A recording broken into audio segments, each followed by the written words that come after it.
అందరికీ నమస్కారం అండి, వెల్కమ్. ముందుగా విద్యాసాగర్ గారు, ఏంటి మొత్తంగా 5 సంవత్సరాల పాటు ఎదురు చూశారు ఈ రోజు కోసం. ఇవాళ ప్రమాణ స్వీకారం పూర్తయింది, ప్రభుత్వం ఏర్పాటైంది, పూర్తి స్థాయిలో మంత్రివర్గం కూడా కొలువుదీరినట్లు చెప్పొచ్చు. ఇక శాఖలకు సంబంధించి అంటే ఇవాళ రేపో తెలిసేందుకు అవకాశం ఉంటుంది పూర్తి స్థాయిలో. సో ఏం చెప్తారు మొత్తంగా రాష్ట్ర ప్రజలకి అభివృద్ధికి సంబంధించి కానీ, రాష్ట్ర సర్వతోముఖ అభివృద్ధికి సంబంధించి కానీ ఎలా చేయబోతున్నారు, ఏంటి అనే దాని గురించి ఏం మాట్లాడతారు? నవీన్, గుడ్ ఈవినింగ్ అందరికి, ప్యానల్ సభ్యులందరికీ కూడా.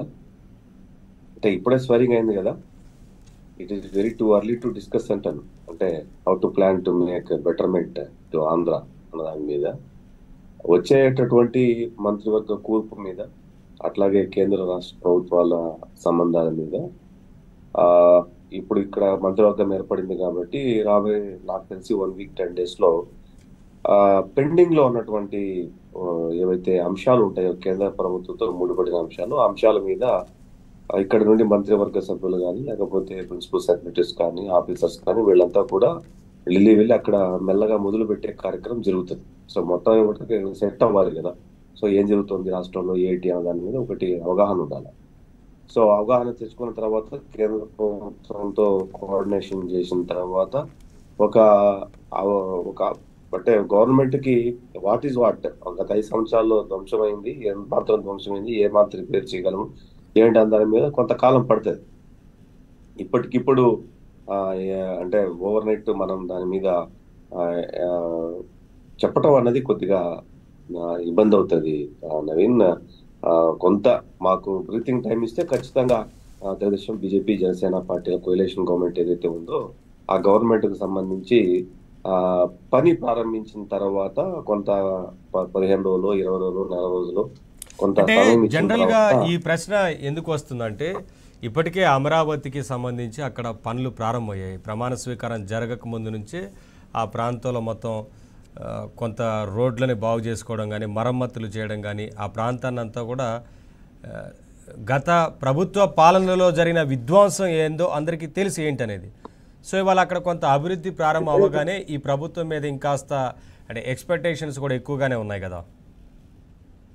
అంటే పవన్, నేనేమంటానంటే అమరావతి రాజధాని ఒక అంశమే కాదు కదా రాష్ట్ర అభివృద్ధికి. అదొక అంశం, చాలా ఉన్నాయి. అయితే అమరావతి అనేది ఎన్నికల్లో కూడా ఒక అజెండా.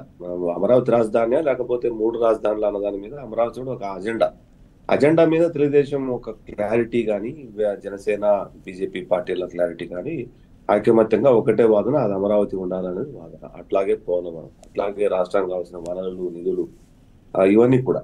అయితే ఇక్కడ వీటి మీద కూటమిలో కానీ, లేకపోతే రాష్ట్ర ప్రజలకు కానీ, తెలుగుదేశం నాయకులు కానీ, మిగతా ఎన్డీఏలో భాగస్వామ్య పార్టీలు కానీ ఎటువంటి సందేహాలు ఏమీ లేవు. అయితే ఇక్కడ మాకున్నది ఏంటంటే, అసలు ఈ పాలన గత 2019 నుంచి 2024 వరకు జరిగిన పాలన ఏదైతే ఉందో ఆ పాలన జరిగిన విధ్వంసం యొక్క గతిస్థితులు ఏంటి అన్న దాని మీద మాకు ఇంకా అవగాహన లేదు. అంటే ఒకటి మాత్రం క్లియర్ పవన్, ఏంటంటే సార్ నవీన్, ఏంటంటే ఒక కేంద్ర ప్రభుత్వం నుంచి రావాల్సినటువంటి నిధులు ఏవైతే ఉన్నాయో అవి 0. ఒక్క రూపాయి కూడా గ్రాంట్ రూపంలో కానీ ఇంకో రూపంలో కానీ రావాల్సినటువంటి ఏవి కూడా తీసుకురాలేదు, ఎస్టాబ్లిష్మెంట్ కాలేదు అనేది ఉంది. అట్లా విభజన హామీలో పెండింగ్ అంశాలు చాలా ఉన్నాయి. వీటన్నిటి మీద కూడా ఏంటంటే కనీసం ఒక 30 days, ఒక 30 రోజుల సమయం, 30 రోజులు ఉంటే సమీక్ష సమావేశాలు ఎప్పటికప్పుడు జరగగలిగితే ఒక పేపర్ మీద రావాలి. పేపర్ మీద ఒక కన్సర్న్ డిపార్ట్మెంట్ మీద ఏంటేంటి ఉంది, ఎంత పెండింగ్ ఉంది, ఎంత అప్పులు ఉన్నాయి, ఎక్కడెక్కడ అప్పులు ఉన్నాయి, ఎంత వడ్డీకి తీసుకొని వచ్చారు, మనం ఇవి సస్టైనబుల్ అవుతామా కాదా, అన్నిటి మీద రివ్యూ ఉండాలి. ఫస్ట్ ఆఫ్ ఆల్ అన్ని డిపార్ట్మెంట్ రివ్యూ ఉన్న తర్వాతనే ఒక్క అవగాహన వస్తుంది. మున్సిపల్ అడ్మినిస్ట్రేషన్ కి సంబంధించి అమరావతి రాజధాని అది ఒక శాఖకు సంబంధించింది. మున్సిపల్ అడ్మినిస్ట్రేషన్ లో అమరావతి ఒక భాగం మాత్రమే. మున్సిపల్ అడ్మినిస్ట్రేషన్ స్టేట్ మొత్తం కూడా ఉండాలి. సో ఇవంతా కూడా ఏంటంటే నవీన్, ఒక 1 month, give us time for 1 month to all the NDA party. Then మెల్లగా వర్క్ స్టార్ట్ అయిన తర్వాత దాంట్లో డెవలప్మెంట్ గురించి మాట్లాడుకోవడానికి చాలా బాగుంటుంది అనేది నా వ్యక్తిగత అభిప్రాయం.